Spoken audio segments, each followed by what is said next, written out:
संत मत्ती के अनुसार प्रभु यीशु क्रिस्त का पवित्र सुसमाचार अध्याय 16 वाक्य संख्या 13 से 19 तक।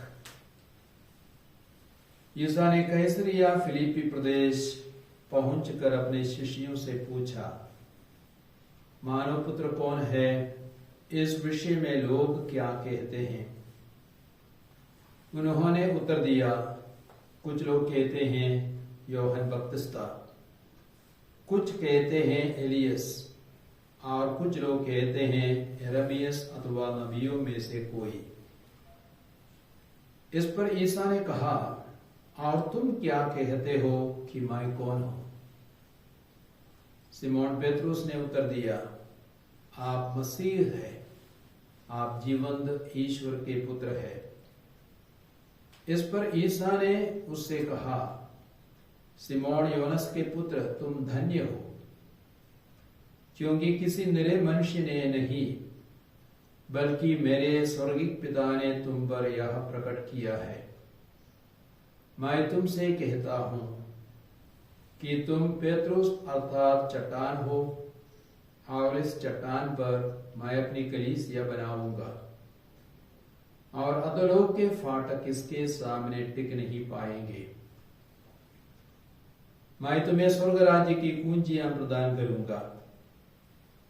तुम पृथ्वी पर जिसका निषेध करोगे, स्वर्ग में भी उसका निषेध रहेगा, और पृथ्वी पर जिसकी अनुमति दोगे, स्वर्ग में भी उसकी अनुमति रहेगी। तो इसमें प्यारे भाई और बहनों, कल मैं एक वीडियो देख रहा था जिसमें एक पास्टर बोल रहा था, कैथोलिक कलीसिया, रोमन कैथोलिक कलीसिया मसीह की कलीसिया नहीं है, क्योंकि उनकी बाइबल में अन्य किताबें हैं और इसलिए उनकी शिक्षा गलत है। कैथोलिक कलीसिया की शिक्षा गलत है और इसलिए उनसे अलग रहना ही हमारे लिए ज्यादा अच्छा है।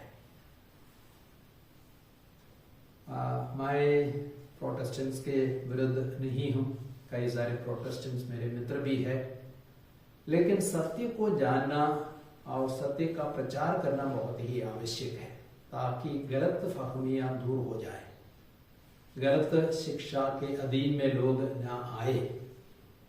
यदि आप तिमुथी का पहला पत्र पढ़ेंगे, अध्याय 3:15, तिमुथी का पहला पत्र अध्याय 3:15, उसके अंत में संत पौलुस कहते हैं, ईश्वर का घर जीवंत ईश्वर की कलीसिया है, जो सत्य का स्तंभ और मूल आधार है।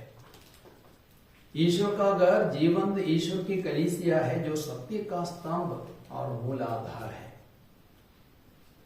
तो इस कथन में दो मुख्य बातें हैं, और पहली बात यह है, ईश्वर का घर जीवंत ईश्वर की कलीसिया है, अर्थात ईश्वर कहां निवास करते हैं?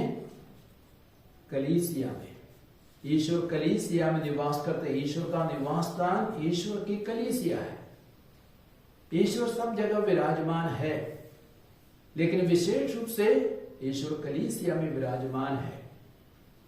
और मत्ती के सुसमाचार 18:20 में यीशु कहते हैं, जहां 2 या 3 व्यक्ति मेरे नाम से उपस्थित हो जाते, वहां मैं विराजमान हूं। तो कलीसिया ईंट और पत्थर का बना हुआ भवन नहीं है, कलीसिया विश्वासियों का समुदाय है। जब विश्वासी एक साथ प्रभु के नाम से एकत्रित होते हैं, वहां प्रभु यीशु की उपस्थिति है। और इसके अलावा हम देखते हैं, पुराने नियम के समय माना जाता था कि ईश्वर की सबसे बड़ी उपस्थिति, ईश्वर की सबसे विशेष उपस्थिति कहां थी? विधान की मंजूषा में। इस्राएलियों का मानना था कि विधान की मंजूषा में ईश्वर की विशेष उपस्थिति थी।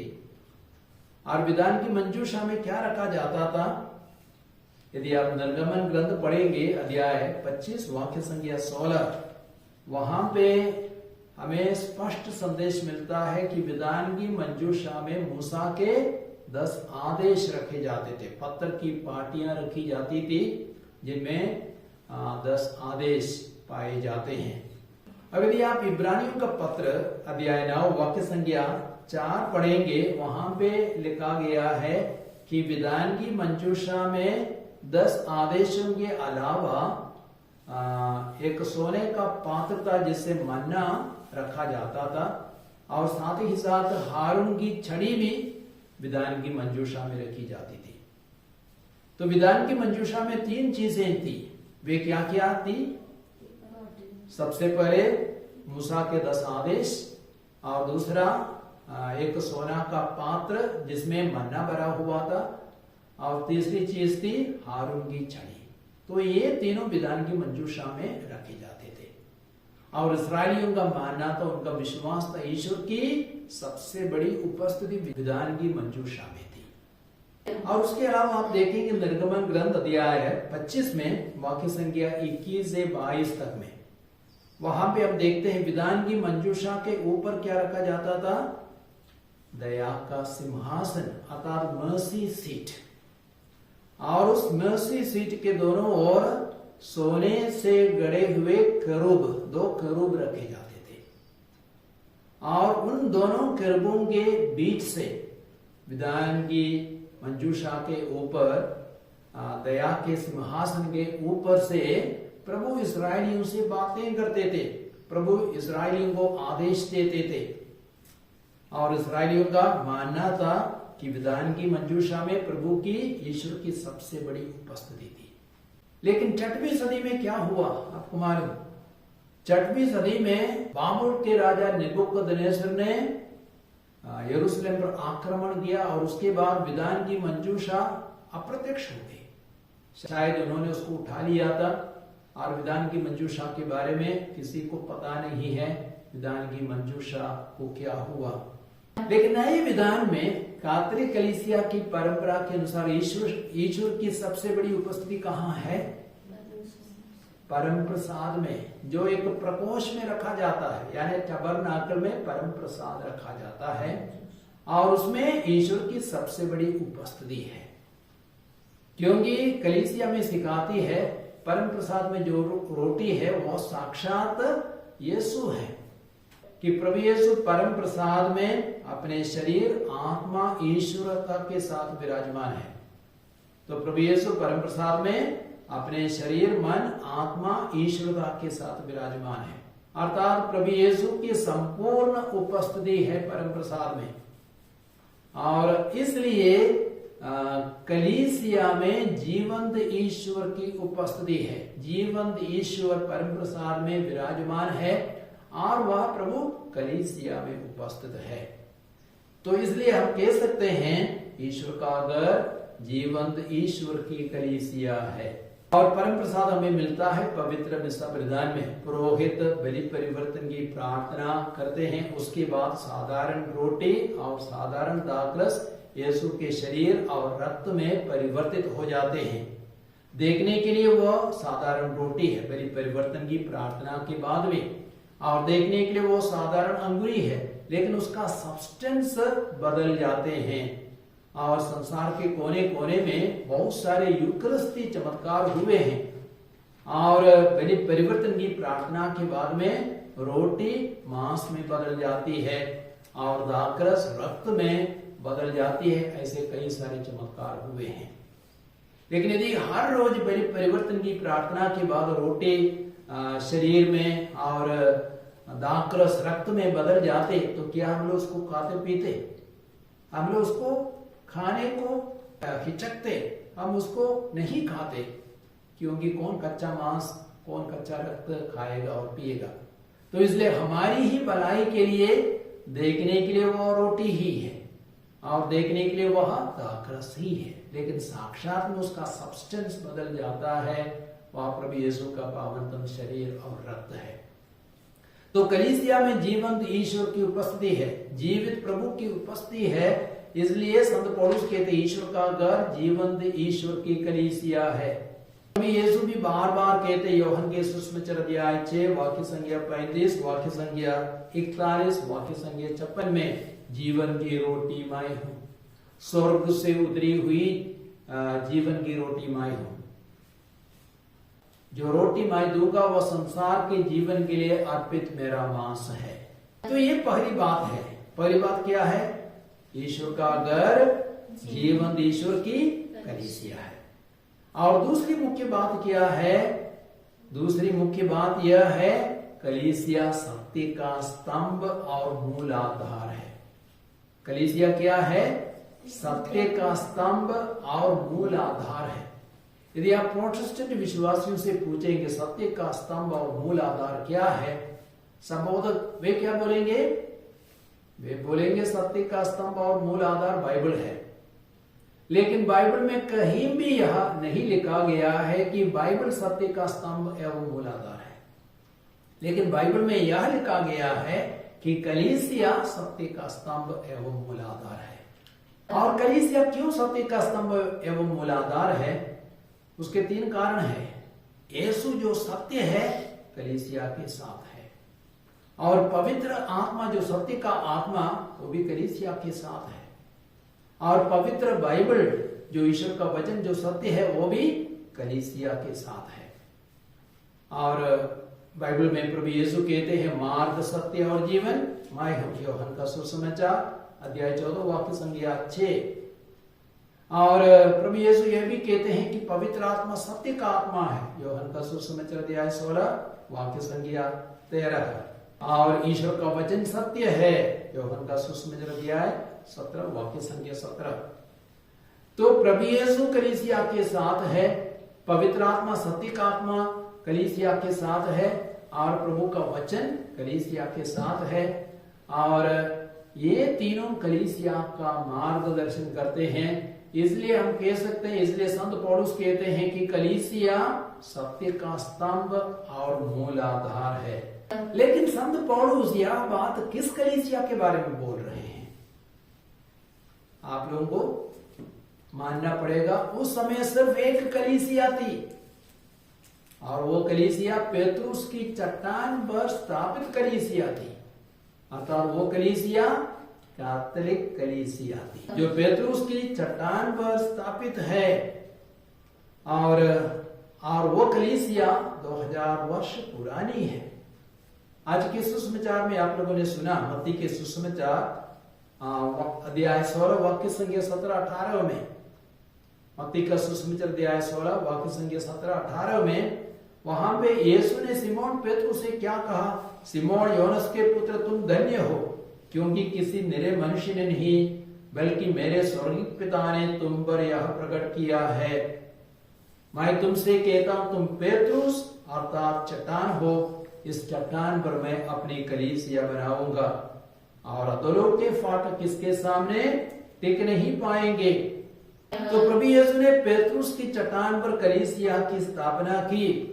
तो इसलिए कलीसिया जो सत्य का स्तंभ और मूल आधार है वो कलीसिया रोमन कैथोलिक कलीसिया है, और वो कलीसिया 2000 वर्ष पुरानी है।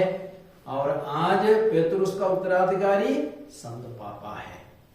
और हमें इस बात को याद रखना है कि प्रभु यीशु ने सिर्फ एक कलीसिया की स्थापना की, लेकिन बाद में हजारों मनुष्यों ने हजारों कलीसियाओं की स्थापना की। अब सत्य का स्तंभ और मूल आधार कौन सी कलीसिया हो सकती है?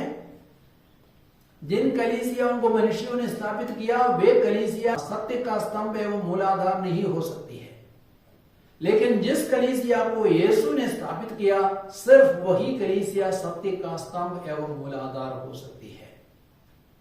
दुख की बात यह है बहुत से मनुष्यों ने अपनी इच्छा से अपनी अपनी कलीसियाओं की स्थापना की, और वे कलीसिया पेत्रुस की चट्टान से अलग है, और उनकी नींव चट्टान नहीं, उनकी नींव वास्तव में क्या है? बालू है। उनकी नींव चट्टान नहीं, उनकी नींव बालू है। यदि बालू पर कोई घर बनाएगा उस घर की क्या हालत होगी?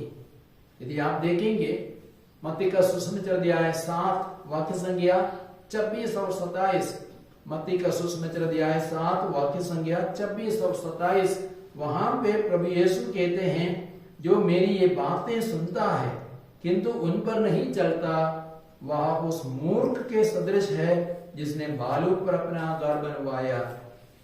पानी बरसा, नदियों में बाढ़ आई, आंधियां चली और उस घर से टकराई, वह घर ढह गया और उसका सर्वनाश हो गया।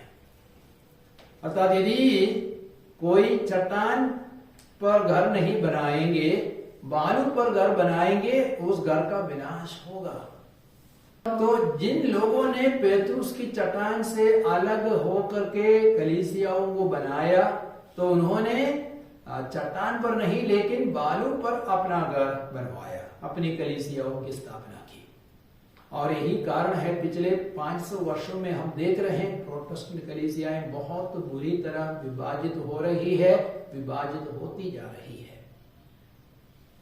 तो इसलिए विभाजन को रोकने के लिए पेतरुस की चट्टान से जुड़ना आवश्यक है, तभी कलीसिया मजबूत रहेगी, तभी कलीसिया फूटेगी नहीं, तभी कलीसिया टूटेगी नहीं। तो इसलिए हम यह भी कह सकते हैं, यदि कलीसिया सत्य का स्तंभ है, वो मूल आधार है और पेतरुस की चट्टान पर बनी कलीसिया है, तो उस कलीसिया की शिक्षा भी सच्ची शिक्षा रहेगी। और कलीसिया जो भी आधिकारिक शिक्षा देती है, वह आधिकारिक शिक्षा चाहे पवित्र बाइबल के ग्रंथों के बारे में, चाहे संस्कारों के बारे में, चाहे माता मरियम के बारे में, चाहे अन्य बातों के बारे में, वे सारी शिक्षाएं सही होगी। और जो कलीसियाएं पेतरुस की चट्टान से अलग हो गई है, वे सत्य का स्तंभ एवं मूलाधार नहीं है, इसलिए वे अर्थ सत्य का प्रचार करती है, यानी असत्य का प्रचार करती है। तो इसलिए हमें सत्य का प्रचार करने के लिए, सच्ची शिक्षा को पाने के लिए पेतरुस की चट्टान से जुड़ना है, तब कलीसिया की शिक्षा सच्ची शिक्षा होगी और तब कलीसिया की शिक्षा हमारा सही मार्गदर्शन प्रदान करेगी। तो आइए प्रभु के इन वचनों पर हम मनन करें और हम कलीसिया की एकता के लिए भी प्रार्थना करें।